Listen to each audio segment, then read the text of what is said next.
मोदी सरकार के तीसरे कार्यकाल के पहले बजट का पिटारा खुल चुका है। वित्त मंत्री निर्मला सीतारमण ने लोकसभा में आम बजट पेश किया है। बजट भाषण के दौरान रोजगार से जुड़े कई अहम ऐलान हो चुके हैं। तो वहीं बजट में इनकम टैक्स स्लैब में छूट देकर मध्यम वर्ग का दिल जीतने की भी कोशिश की गई है। इसके अलावा कई जरूरी चीजों को सस्ता करने का भी ऐलान वित्त मंत्री ने किया। इस बजट में क्या चुनावी नतीजों के बाद जनता को खुश करने की कवायद दिखी या फिर आर्थिक स्थिति को देखते हुए सुधार और सख्ती जारी रही है, इसको लेकर विस्तार से चर्चा करेंगे। खास मेहमान भी हमारे साथ जुड़ेंगे क्योंकि जब हम 2024 बजट की बात कर रहे हैं, ये मोदी 3.0 का बजट है और जब इस बजट की बात कर रहे हैं तो टैक्स स्लैब से लेकर ग्रामीण क्षेत्र के लिए कई सारे अहम फैसले जो है वह वित्त मंत्री की तरफ से लिए गए हैं। क्योंकि जब हम बजट के आवंटन की बात कर रहे हैं तो डिफेंस सेक्टर के ऊपर खासा फोकस जो है वह रहा, क्योंकि हम देख रहे हैं कि जिस तरह से पिछले 10 सालों के अंदर डिफेंस सेक्टर को मजबूत करने की कोशिश की गई है वही इस बजट के अंदर दिखा।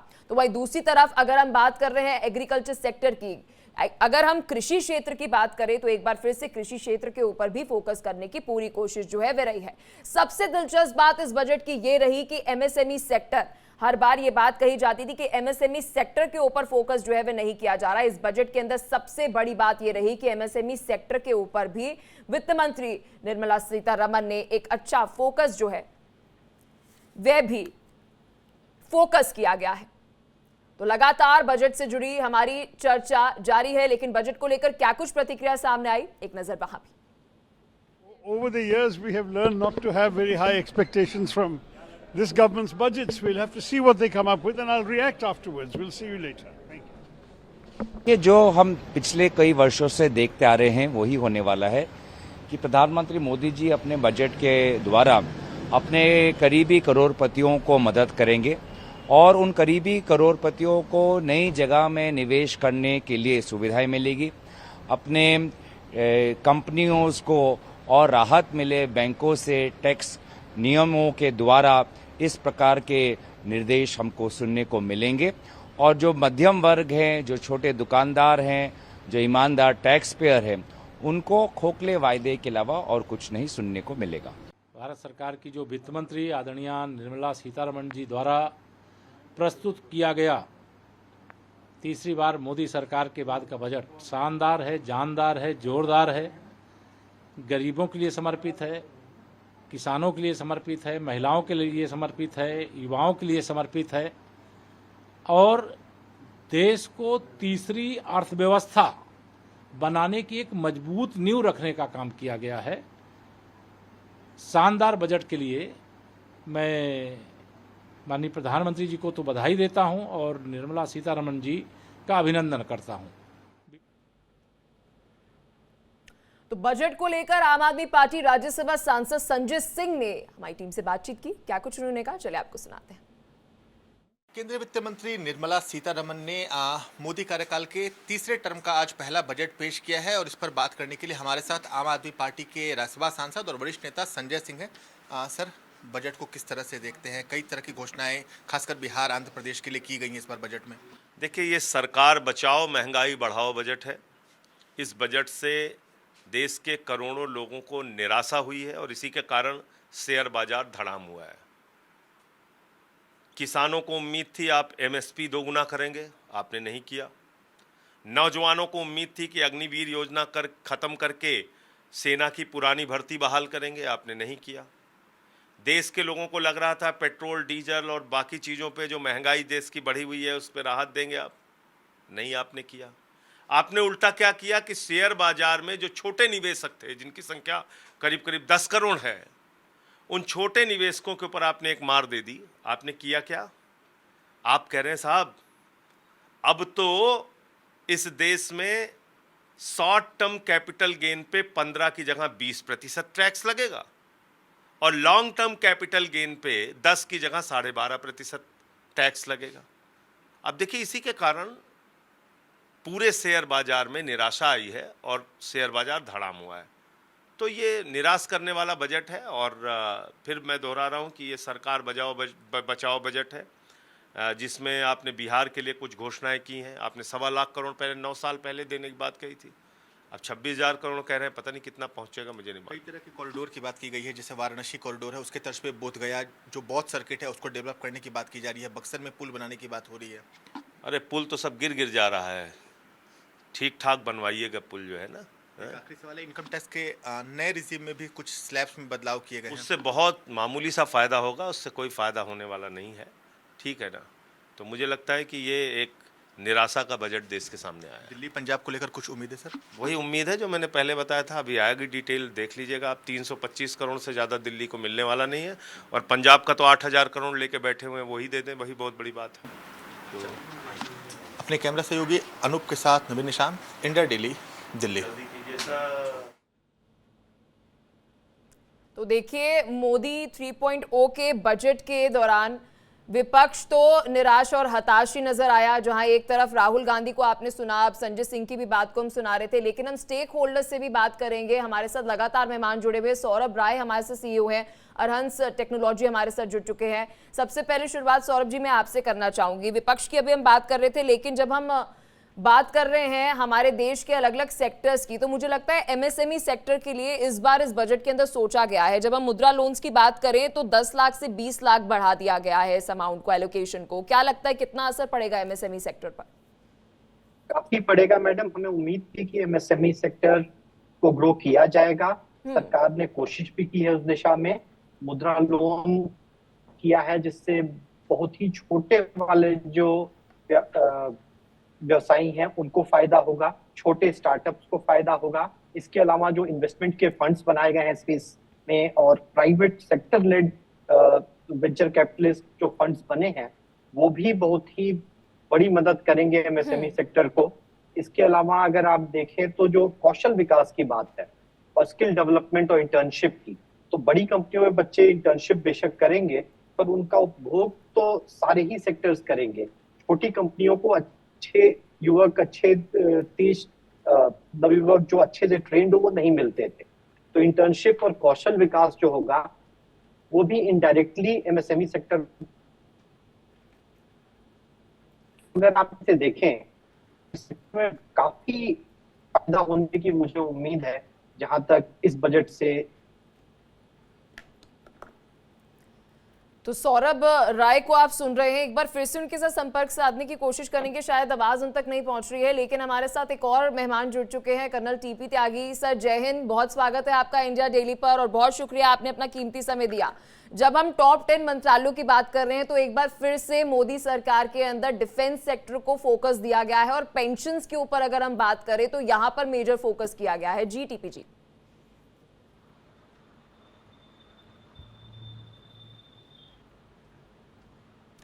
कर्नल टीपी त्यागी जी, आप तक मेरी आवाज पहुंच रही है?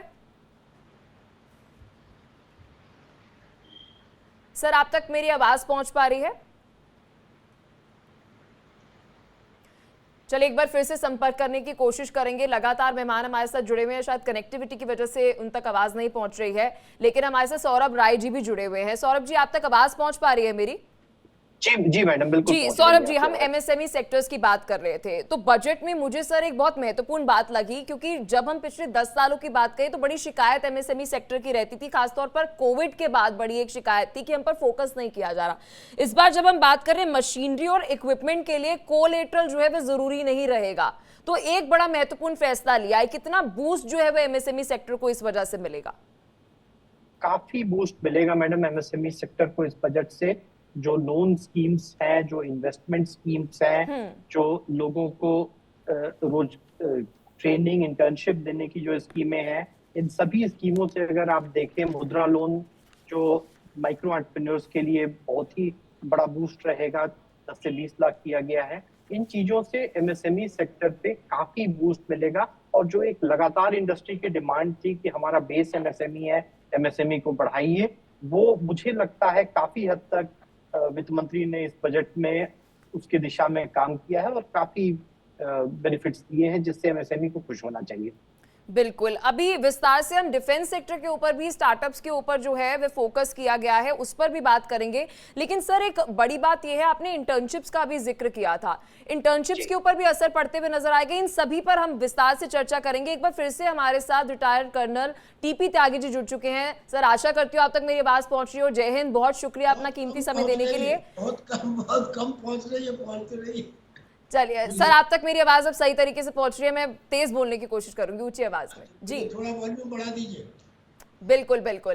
टीपी त्यागी जी, बड़ा महत्वपूर्ण सवाल है मेरा आपसे। पिछले 10 सालों के अंदर मोदी सरकार ने डिफेंस सेक्टर पर बहुत फोकस किया है और इस बजट से भी यही लग रहा है, क्योंकि 50% बजट जो है वो वित्त मंत्रालय और साथ ही डिफेंस सेक्टर को जो है वो आवंटित किया गया है। क्या कहना चाहेंगे टीपी त्यागी जी? जी, हम ये मानते हैं कि डिफेंस के लिए सबसे ज्यादा बजट दिया गया है। मैं समझता हूँ कि मिनिस्ट्री ऑफ डिफेंस को जितना बजट दिया है इतना किसी भी और मिनिस्ट्री को नहीं दिया, बल्कि और मिनिस्ट्रीज का 3 गुना बजट डिफेंस को दिया गया है। लेकिन वो रिक्वायरमेंट थी। जब अगर सिक्योरिटी नहीं है, अगर आप सुरक्षित नहीं है, तो ना तो आपके यहाँ कोई इन्वेस्टमेंट आएगा और ना आपके यहाँ विकास का काम होगा। अब करीब 6.2 लाख करोड़, तो समझिए कि 6 लाख करोड़ से ज्यादा का बजट डिफेंस के लिए दिया गया है जी। इस 6 लाख करोड़ में से आधे से ज्यादा तो चला जाता है पे और पेंशन में, और आधे से कम बचता है। उसका अच्छी बात यह है इस बार कि उसका 60% करीब 1.7 लाख करोड़ ये दिया गया है, कैपिटल वर्क्स के लिए एलोकेट किया गया है। अब कैपिटल वर्क्स के अंदर जो चीजें दी गई है उसमें आर्मी, नेवी, एयरफोर्स सभी के लिए कुछ ना कुछ दिया गया है। शिप्स भी है, उसके अंदर ड्रोन भी है, उसके अंदर नए इलेक्ट्रॉनिक व्हीकल्स भी है, सर्विलेंस इक्विपमेंट भी है। मगर जो खास बात जो पिछले 10 साल तक के बजटों में नहीं थी और इस साल के बजट में है, वो है जॉइंटनेस ऑफ सिमिलर आइटम। यानी जैसे ड्रोन है, ड्रोन की रिक्वायरमेंट नेवी को भी है, आर्मी को भी है, एयरफोर्स, या जैसे मीडियम क्लास के व्हीकल्स है, या जैसे रोड कैरिंग व्हीकल्स है, ये सब चूंकि ये कॉमन है, लिहाजा मिनिस्ट्री ऑफ डिफेंस को इन्हें रीएलोकेट और रीएप्रोप्रिएट करने का अधिकार दिया गया है। यानी कि जो बजट है वो तीनों सेनाओं के लिए होगा और उसको आवश्यकता अनुसार एक के साथ दूसरे के साथ दिया जा सकता है। जो इसमें रेवेन्यू एक्सपेंडिचर है, यानी कि मोबिलाइजेशन और maintenance, mainly mobilization of personnel, mobilization of arm, mobilization of ammunition, वो करीब 92,000 करोड़ दिया गया है। सफिशिएंट है, उसके अंदर कोई किसी किस्म की शिकायत नहीं है। मगर इसमें एक खास बात यह है कि आने वाले समय में जो युद्ध होगा, उस युद्ध में इतना इम्पोर्टेंट रोल आर्टिलरी का, इन्फेंट्री का, आर्मर का रहेगा तो सही, मगर इतना नहीं रहेगा जितना ड्रोन्स, एंटी ड्रोन्स और एयर डिफेंस। लेकिन कर्नल टीपी त्यागी जी, मैं चाहती हूँ आप इस पर भी थोड़ी सी रोशनी डालिए, क्योंकि 2023-24 की जब हम बात कर रहे हैं, कैपिटल हेड की अगर हम बात करें, 30% बढ़ाया गया है इस कैपिटल हेड के अंदर एलोकेशन। इस पर कितना असर होगा? क्योंकि एक तरफ मैन फोर्स के ऊपर तो आप खर्च कर रहे हैं, लेकिन साथ ही साथ हमें टेक्नोलॉजिकली एडवांस होना है अपने डिफेंस क्षेत्र के अंदर। जी बिल्कुल ठीक कहा आपने। ये जो कैपिटल एक्सपेंडिचर है, नॉट ओनली कैपिटल एक्सपेंडिचर, एक 1 लाख करोड़ का कॉर्पस फंड भी है। और ये किस लिए है? ये इसलिए है कि artificial intelligence, computer, quantum computing, machine language, robotics, इन सब चीज़ों के लिए और नए स्टार्टअप्स के लिए, इनोवेटिव माइंड्स के नए आइडियाज़ के लिए, एमएसएमईज के अंदर नया इंसेंटिव देने के लिए, ताकि रिसर्च एंड डेवलपमेंट में खर्च हो सके। और कैपिटल एक्सपेंडिचर में बिल्कुल 30% की वृद्धि हुई है। ये इसीलिए है कि आने वाला युद्ध पुराने वाले युद्धों के हिसाब से बहुत अलग डिफरेंट होगा, लिहाजा हमें वर्ल्ड के हिसाब से या वर्ल्ड क्लास टेक्नोलॉजी के हिसाब से या जिसे कहते हैं डीप टेक्नोलॉजी, वो डीप टेक्नोलॉजी को ध्यान में रखते हुए चीजें रखी गई हैं। मैं सिर्फ इतना कह रहा था कि एक स्पेशल एम्फेसिस जो दी जानी चाहिए थी और शायद अब वो दी जा सकेगी या मैंने नहीं पढ़ी होगी, वो है एयर डिफेंस सिस्टम की। ड्रोन्स के बारे में तो है, और ऐसा भी है कि हम इस तरह के ड्रोन बना रहे हैं जो अमेरिका के MQ-9 लीपर ड्रोन से भी बेहतर है और इजराइल के का जो हार्पून ड्रोन है उससे भी बेटर है।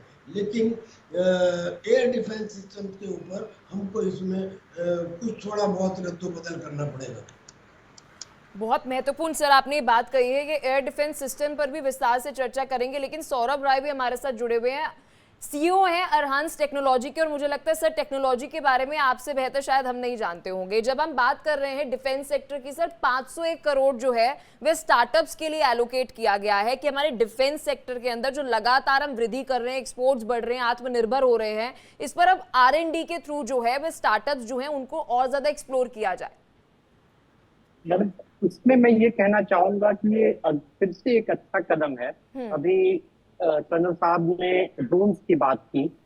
हमारे यहाँ भारत में मेरी जानकारी में कम से कम 400 से 500 ड्रोन रिलेटेड स्टार्टअप्स हैं। जब से ड्रोन पॉलिसी आई थी, जियोस्पेशियल पॉलिसी आई थी और स्पेस पॉलिसी आई थी, ड्रोन स्टार्टअप्स बहुत ढेर सारे बढ़े हैं। और एयर डिफेंस की जहां तक बात है, ड्रोन और एयर डिफेंस काफी आज की डेट में missile technology, drone technology, positional accuracy, navigational accuracy काफी इंटरलिंक्ड, काफी डुअल यूज टेक्नोलॉजीज हैं इनमें आपस में। इन लाइट ऑफ दिस मैं ये कह सकता हूँ कि ड्रोन का डेवलपमेंट, स्टार्टअप के लिए फंडिंग, हाईटेक के लिए बेटर फंडिंग, ये सारी चीजें जुड़ के अल्टीमेटली डिफेंस के लिए आत्मनिर्भरता की ओर बहुत बड़ा कदम होंगी। सिर्फ सवाल ये है कि हमारी प्रायोरिटीज क्या है, क्या उन प्रायोरिटीज की ओर हम समय के साथ सही तरीके से इन्वेस्टमेंट कर रहे हैं, नहीं कर रहे हैं, और ये पैसा समुचित तरीके से उपयोग में आ रहा है या नहीं, वो एक बहुत बड़ी चीज है। अदरवाइज ये इन्वेस्टमेंट और ये सोच बहुत ही अच्छी है।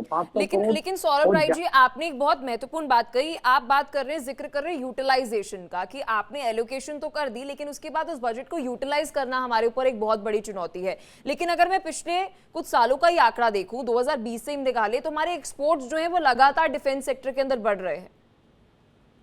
बिल्कुल, हमारे एक्सपोर्ट्स बढ़ रहे हैं और मैं ये भी कह सकता हूँ कि हमारी आत्मनिर्भरता भी बढ़ रही है। ढेर सारी भारतीय कंपनियों ने सिविलियन और सिविलियन डिफेंस एप्लीकेशन वाली छोटी छोटी सैटेलाइट लॉन्च करना शुरू कर दिया है। कुछ हम अपने शेयर भी कर रहे हैं अपनी टेक्नोलॉजीज को। तो बहुत सी ऐसी टेक्नोलॉजी जो हम पहले इंपोर्ट करते थे, तो इस लिहाज से सरकार ने ये काम तो कई साल पहले शुरू किया था, पर clear demarcation with clear allocation of funds and budget, ये बहुत अच्छी बात है। अब सिर्फ क्वेश्चन ये है कि इसको कितनी तेज गति से, कितने सही बेनिफिशियरी तक आप पहुंचा पाते हैं और उससे क्या फायदा उठा पाते हैं। एक चीज साथ में और मैं ऐड करूंगा कि सिर्फ एक मुश्त पैसा देना आवश्यक नहीं है। देखिए, मैंने भी या मेरी कंपनी ने भी ढेर सारी डुअल यूज टेक्नोलॉजीज वगैरह में काम किया है, जो किया है। एक बार पैसा मिलना उचित नहीं।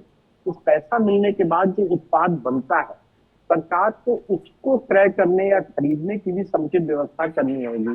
कई बार ये कंपनियां ढेर सारे पायलट प्रोजेक्ट करती हैं, अच्छे प्रोडक्ट भी लाती हैं, लेकिन वो प्रोडक्ट लाइट ऑफ डे नहीं देख पाते क्योंकि ब्यूरोक्रेसी और रेड टेपिज्म होता है। तो क्या आप ये कहना चाह रहे हैं सौरभ जी कि आपने बजट दिया, फिर उसके बाद वो इंडस्ट्री बूस्ट भी हुई, लेकिन उसकी मार्केट के अंदर जो मांग है उसको हम मेंटेन नहीं कर पा रहे? क्या क्वालिटी रीजंस है ड्रोन्स के कि अभी भी हमें यहाँ पर और R&D करने की जरूरत है? क्या कंपनीज को ये चुनौती आ रही है? मैम, चुनौती कंपनीज को ये आ रही है आज की डेट में कि सप्लाई चेन के बहुत से कंपोनेंट्स हैं जो भारत में नहीं बनते। अभी भी आपको चीन और अन्य देशों पर उसके प्रति निर्भर रहना पड़ता है। तो एक बार अगर सरकार तय कर ले कि हम भारतीय ड्रोन ही खरीदेंगे या डिफेंस में सिर्फ भारतीय ड्रोन आएंगे एक हद तक, तो धीरे धीरे आप देखेंगे उसका पूरा इकोसिस्टम डेवलप होगा। वो छोटे छोटे इक्विपमेंट भी भारत में बनने लगेंगे और ऐसी स्थिति में ये कंपनियां जो इन्वेस्टमेंट कर रही हैं, जो मेहनत कर रही हैं, आप उनका समुचित विकास देखेंगे। नहीं तो हम ये देखेंगे कि ये कंपनियां अच्छा काम करेंगी, कुछ फंडिंग भी पा जाएंगी, कुछ प्रोटोटाइप भी ले आएंगी, पर जिसको स्केलेबल डेवलपमेंट बोलते हैं वो नहीं हो पाएगा और आत्मनिर्भरता का चैलेंज वहीं का वहीं रहेगा।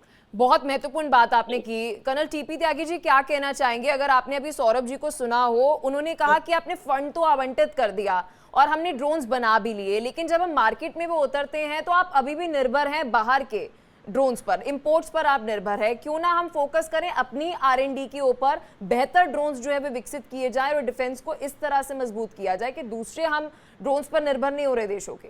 हमारे देश के ड्रोन्स इतने विकसित है, इतने बेहतर हैं। देखिए सौरभ जी जो कह रहे हैं, मैं एक बात इनके नॉलेज में डालना चाहता हूँ जी। आप इस पूरे बजट का फोकस पॉइंट देखिए। फोकस पॉइंट ये है आत्मनिर्भर भारत, यानी कि हम जो कुछ करें उसका प्रोडक्शन, डिफेंस प्रोडक्शन हिंदुस्तान में हो। अभी हमारा वर्तमान में 21,000 करोड़ रुपए का डिफेंस प्रोडक्शन है। 2029 तक इसको 3 गुना बढ़ाना है, यानी हमारा जो एक्सपोर्ट है वो 21,000 करोड़ का है, डिफेंस प्रोडक्शन तो 1 लाख करोड़ जाता है जी। 1 लाख करोड़ को 3 गुना ज्यादा बढ़ाना है 2029 तक। तो फिर क्या कहा गया, ये जो कुछ बढ़ोतरी होगी वो डोमेस्टिक होगी, यानी कि सारे के सारे काम डोमेस्टिकली किए जाएंगे, बाहर नहीं, ताकि एक इकोसिस्टम तैयार हो, रोजगार का भी, रिसर्च एंड डेवलपमेंट का भी और आत्मनिर्भरता का भी। अब सौरभ जी का ये कहना कि हम इंपोर्ट कर रहे हैं, इंपोर्ट जो कुछ किया वो मजबूरी में किया गया। जब हमारे पास कुछ चीजें, हमारे पास रीफिलिंग का सिस्टम नहीं था एयर, तो हमें करना पड़ा। इनिशियली हमारे पास ड्रोन्स नहीं थे, तो हमें MP9 रीपर ड्रोन अमेरिका से लेना पड़ा या एरोन ड्रोन थे। लेकिन आने वाले समय में अब ड्रोन नहीं, अब तो एंटी ड्रोन यानी कि DEW यानी कि DEW